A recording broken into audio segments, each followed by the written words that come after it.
Alright lads, another day, another set of dev vlogs, so let's get straight into it. Alright, so first up is the Marder A1. This is a German IFV. It's a rank 5 and I believe it's battle rating 7.0, so it is actually pretty low. This is going to be like the equivalent of the... I can't remember what it's called in the British territory, it was introduced recently. It's got a missile on it. It's kind of going to be like a BMP, but for the Germans really. I don't really see this staying at battle rating 7.0. It seems too modern for a battle rating 7.0 really. Considering it's only 0.3 battle ratings higher than like a King Tiger, and you have this. So why do I say it's a bit too modern? Well, it has the Milan ATGM. This is the same ATGM that's found on the battle rating 8.0 British Warrior. It's quite a fast missile. I think it only has about 530 mils of penetration, but it's not the best. But at battle rating 7.0, it's more than capable of killing anything. It's going to have similar performance to the BMP-1, I believe. The only big difference between the BMP-1 and this thing is it only has a 20, well, I think it's a 25mm cannon.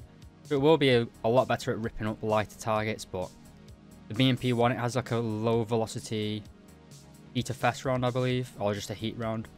So the BMP is going to be a lot better for killing like heavily armored tanks, but this is going to be a nice little backup vehicle at 7.0. So it does have very little protection, as you can see. It is an infantry support vehicle basically, so it's not designed to fight other tanks really, at least not one-on-one. Yeah, I do apologise, it is only a 20mm cannon, but you get what the point. I think it's the same gun that's found on the Leopard 2K, stuff like that, and the KPZ-70 as well. So it's going to be a nice little addition. It's not going to be groundbreaking. See here we have the Milan Missile. This is a machine gun mounted on the back. It's not really going to be any useful. It's a rear-facing machine gun, so unless you get attacked from the rear by something that's light. But anyway, it's going to be a nice little addition to the German tech tree. Battle rating 7.0 is a little bit too low for me. Or battle rating 7.0 is a little bit too low for me, but let's get on to the next subject. Alright, so our second piece of news for today is a new map that's going to be introduced in the next update.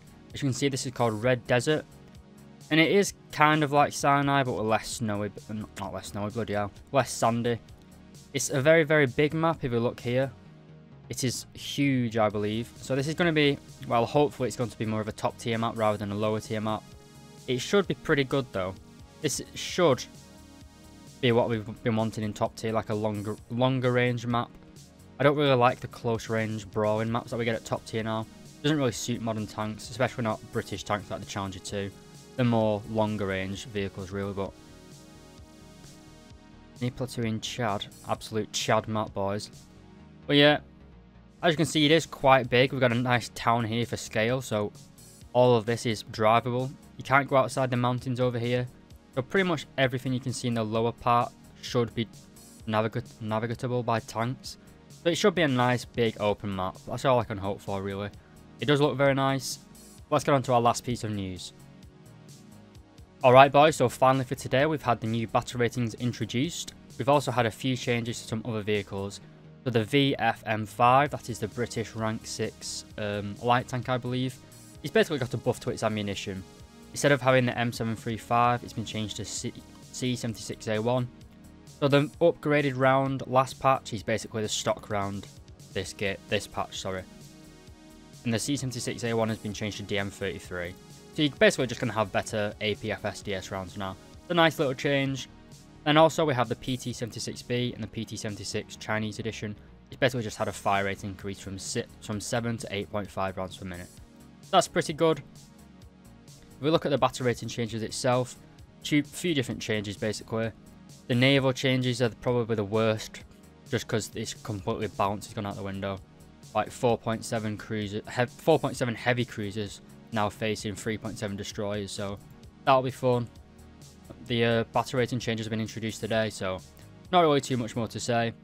If you do enjoy these sorts of videos, then please do consider leaving a like and subscribing, and thank you very much for watching.